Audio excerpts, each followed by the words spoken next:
I'm going to explain the different ways that the Legrand Radiant triple switch can be wired.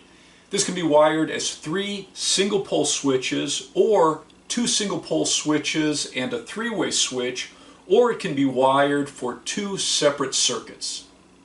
There are 2 dark colored screw terminals and 4 light colored screw terminals. One of the light colored screw terminals is covered with tape and all the screws are marked. The 2 dark colored screw terminals are marked COM A and COM B.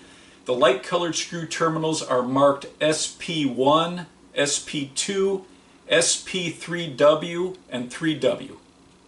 To wire this as 3 single pole switches, you would connect the line hot wire coming from the service panel into your electrical box to COM B, the dark colored screw. And now you're going to connect the 3 load wires going up to your lights to SP1, SP2, and SP3W. And we can verify that with a tester. I have it set for continuity.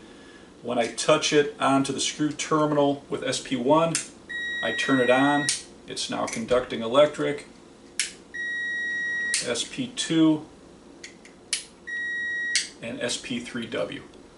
To wire this as 2 single pole switches and a 3-way switch, you would connect the line hot wire coming into the box from the service panel to COM B, and now the top 2 small switches are single pole switches. You would remove the tape from the screw terminal that was covered. It's marked 3W, and now SP3W and 3W are your travelers, and you would use the bottom 2 screw terminals as your travelers going to the other 3-way switch. To wire this for 2 separate circuits, you would remove the tab on the back of the switch. You just have to pry it loose with a screwdriver. And now you can connect 1 line hot wire from the service panel to COM A, and that's going to control the 2 small switches on top. So SP1 and SP2 would be used as single pole switches.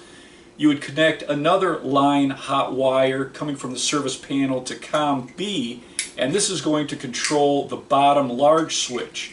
You can either wire it as a single pole switch only using SP3W and leaving tape on 3W, or you can wire the bottom switch as a 3-way using SP3W and 3W. Whenever you're doing a project like this, make sure you always turn off the electric to the circuit you're working on and double check it with an electrical tester. A shock under the right conditions can be deadly.